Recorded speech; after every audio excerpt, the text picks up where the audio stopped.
Break के बाद रुक करेंगे यूपी बुलेटिन की ओर, जिसमें हम बात करेंगे अंबेडकर नगर की, जहां राष्ट्रीय लोक अदालत में 50,000 से अधिक वाद निस्तारित किए गए। और बात करेंगे बलिया की, जहां क्रिमिनल ट्रैकिंग सेल का हुआ गठन। ऐसी और भी तमाम खबरों पर विस्तार से होगी चर्चा।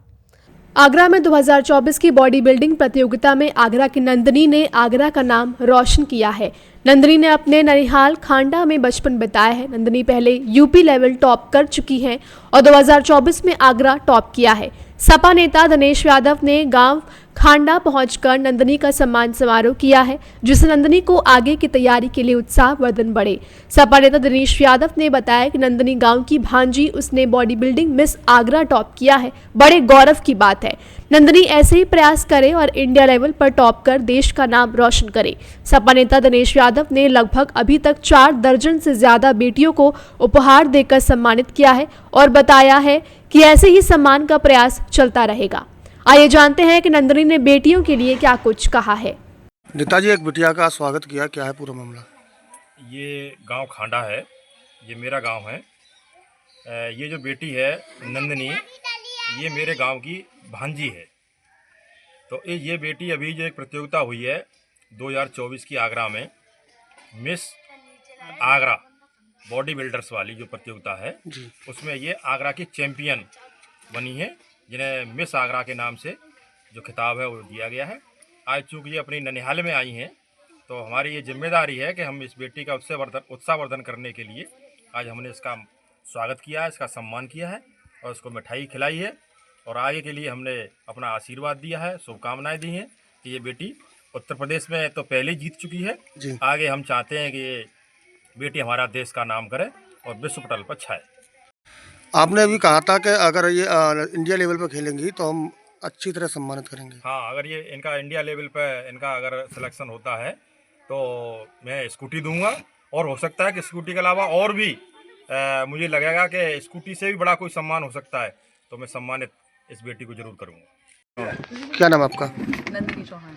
नंदी, आज का स्वागत किया नेताजी ने, क्या कुछ कहना चाहोगे? क्या किस चीज़ को लेकर मैं स्वागत इनका किया? सच में बहुत दिल से धन्यवाद करना चाहूँगी, क्योंकि इन ऐसे सम्मान से और मुझे और ज़्यादा मोटिवेशन मिलती है, ताकि मैं इस फील्ड में या अपने और गांव का, अपनी जहाँ मैं रहती हूँ आगरा का, पूरे यूपी का नाम और आगे ले जा सकूँ। और सबको बहुत इतना सब इन्होंने मेरे लिए किया, इतना सम्मान दिया, अपने यहाँ तक आए हैं, मुझसे मिलने मेरे घर आए हैं, तो बहुत बड़ी बात है मेरे लिए।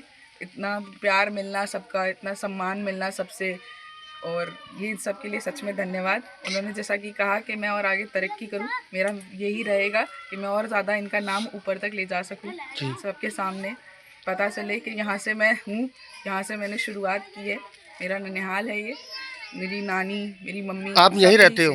ननिहाल में रहते हो? नहीं, अब तो मैं आगरा में रहती हूँ, जहाँ से मैंने ये सब शुरू किया खेलना बॉडी बिल्डिंग फील्ड में। लेकिन यहाँ से मेरी शुरुआत हुई है, मेरी मम्मी यहाँ से है, मेरी नानी यहाँ से है। यहाँ मुझे सिर्फ मेरी नानी और मम्मी की वजह से जाना जाता है। मेरे मामा यहाँ से हैं, जिन्होंने आज मुझे यहाँ तक बुलवाया है, उनकी वजह से ये सब मुझे जानते हैं। अभी कहाँ तक खेल चुके हो? मैं मिस आगरा 2024 खेल चुकी हूँ और मिस यूपी 2023 खेल चुकी हूँ। जी। जिस तरह से आप एक लड़की हैं और कुछ लड़कियां चाहती हैं हम बाहर नहीं निकलें, उनके लिए क्या संदेश देना चाहोगी? मैं उन्हें बोलना चाहूँगी कि अब तो हर जगह आप जा सकते हो, आपके लिए बहुत सारी फील्ड्स हैं। जैसे कि ये मेरी जो फील्ड है बॉडी बिल्डिंग, इसमें तो बहुत ज़्यादा आप आगे पहुँचोगे तो आपके लिए बहुत सारी चीज़ें खुली हुई हैं।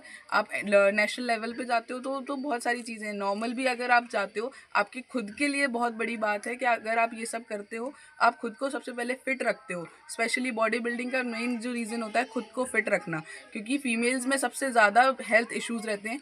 फीमेल्स अपनी हेल्थ का बिल्कुल ध्यान नहीं रख पाती हैं, घर के कामों में रह जाती हैं, बिल्कुल अपने शरीर पर ध्यान नहीं देती हैं। घर में रहने की वजह से उनका मोटापा बढ़ता है, जिससे आजकल डायबिटीज़ और खासकर थायराइड बढ़ रहा है, वो कंट्रोल रहता है। आपको कभी कोई आपके शरीर में परेशानी नहीं होगी, कोई दिक्कत नहीं आएगी। आप खुद को तो स्वस्थ रखोगे ही, अपने पूरे परिवार को भी स्वस्थ रख पाओगे अगर इन सब की जानकारी रखोगे। आगरा से एसी न्यूज़ संवाददाता विष्णु बघेल की रिपोर्ट। जिला विधिक सेवा प्राधिकरण अंबेडकर नगर के तत्वावधान में 14 दिसंबर दिन शनिवार को प्रातः 10:30 पर सभागार जनपद न्यायालय परिसर अंबेडकर नगर में राष्ट्रीय लोक अदालत का आयोजन राम सुलीन सिंह जनपद न्यायाधीश अध्यक्ष जिला विधिक सेवा प्राधिकरण अंबेडकर नगर की अध्यक्षता में मां सरस्वती की प्रतिमा के समक्ष दीपार्चन एवं पुष्प अर्चन करके अब्दुल कयूम अध्यक्ष स्थायी लोक अदालत अंबेडकर नगर डॉक्टर जया पाठक अपर जिला जज प्रथम मोहन कुमार विशेष न्यायाधीश पॉक्सो अधिनियम नोडल अधिकारी राष्ट्रीय लोक अदालत की उपस्थिति में एवं भारतेंदु प्रकाश गुप्ता अपर जिला जज सचिव जिला विधिक सेवा प्राधिकरण अंबेडकर नगर की देखरेख में व जनपद न्यायालय अंबेडकर नगर के समस्त सम्मानित न्यायिक अधिकारी गण एवं केडी मिश्रा अध्यक्ष विशाल सिंह महामंत्री bar association Ambedkar Nagar bar association के सम्मानित सदस्यगण एवं जनपद न्यायालय अंबेडकर नगर के कर्मचारी गण की उपस्थिति में कराया गया। इसी क्रम में पुरानी कचहरी अकबरपुर अंबेडकर नगर स्थित पारिवारिक न्यायालय परिसर में राष्ट्रीय लोक अदालत का आयोजन अनिल कुमार सिंह प्रथम प्रधान न्यायाधीश पारिवारिक न्यायालय अंबेडकर नगर द्वारा मां सरस्वती की प्रतिमा के समक्ष दीपार्चन पुष्प अर्चन एवं माल्यार्पण करके पारिवारिक न्यायालय के कर्मचारी गण एवं वादकारी गण की उपस्थिति में कराया गया। इस राष्ट्रीय लोक अदालत में कुल 14 अदालतें लगाई गई। राम सुलीन सिंह जनपद न्यायाधीश द्वारा एक वाद का निस्तारण करते हुए 500 रुपए का अर्ध दंड आरोपित किया गया। अंबेडकर नगर से सी न्यूज संवाददाता अजय कुमार उपाध्याय की रिपोर्ट। बलिया में क्रिमिनल ट्रैकिंग सेल का हुआ गठन। इस सेल के गठन से अपराध एवं अपराधियों पर लगाम लगेगी। इस सेल के माध्यम से हत्या, लूट, डकैती, नकबजनी, वाहन चोरी, गोवध, गौ तस्कर, टप्पेबाज, एनडीपीएस, पशु चोर, चैन स्नेचर, अवैध शराब की बिक्री, फिरौती हेतु अपहरण, धारा 65 बीएनएस अपराधों के साथ पॉक्सो एक्ट जैसे अपराधों में शामिल अपराधियों की समस्त गतिविधियों की जानकारी इकट्ठा होगी। क्रिमिनल ट्रैकिंग सेल के गठन का उद्देश्य अपराध एवं अपराधियों की गतिविधियों पर अंकुश लगाना है। इस व्यवस्था के तहत अपराधियों की गतिविधियों पर नजर बनाए रखना है। ऐसा देखा जाता है कि अपराधियों के जमानत से छूटने के बाद अपराध कारित करने की संभावना होती है। पुलिस अधीक्षक महोदय बलिया द्वारा जनपद में अपराध एवं अपराधियों की गतिविधियों पर अंकुश लगाने के उद्देश्य से क्रिमिनल ट्रैकिंग सिस्टम का गठन किया गया है। प्रायः देखा जाता है कि अपराधी जमानत से छूटने के बाद पुनः अपराध कारित करने की संभावना होती है, जिसके अंतर्गत इस व्यवस्था में अपराधियों एवं उनकी गतिविधियों पर लगातार नजर रखी जाएगी। जघन्य अपराध जैसे हत्या, लूट, डकैती या महिला संबंधी अपराधों में शामिल अपराधियों पर सतत निगरानी के द्वारा पुनः उनको अपराध कारित करने से रोका जाएगा। बलिया से सी न्यूज संवाददाता जेपी तिवारी की रिपोर्ट। यूपी के फिरोजाबाद से बड़ी खबर है, जहां एक के साथ 3 मौतों से सुहाग नगरी गमगीन हो गई। आपको बता दें कि फिरोजाबाद के युवक ने हैदराबाद में पत्नी और बच्चे की हत्या करने के बाद खुद भी पंखे से लटक कर आत्महत्या कर ली। तेलंगाना की राजधानी हैदराबाद के बेगम बाजार में रहने वाले फिरोजाबाद के शिराज ने पत्नी और बच्चे की हत्या करने के बाद खुद भी आत्महत्या कर ली। एक साथ 3 मौत होने के बाद परिवार में गम का माहौल है। इस हत्याकांड के पीछे पारिवारिक विवाद बताया जा रहा है। थाना दक्षिण के मोहल्ला गड़िया निवासी सिराज पिछले 6 सालों से हैदराबाद में नौकरी कर रहा था।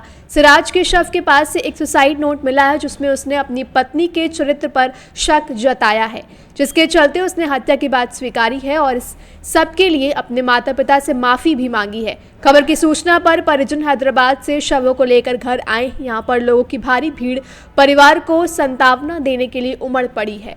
फिरोजाबाद से सी न्यूज संवाददाता बबलू फरमान की रिपोर्ट। जौनपुर के नगर पंचायत गौराबाद शाहपुर में नयनसंड में वार्ड संख्या 14 में बजरंगबली मंदिर में निर्माण कार्य का शिलान्यास किया गया।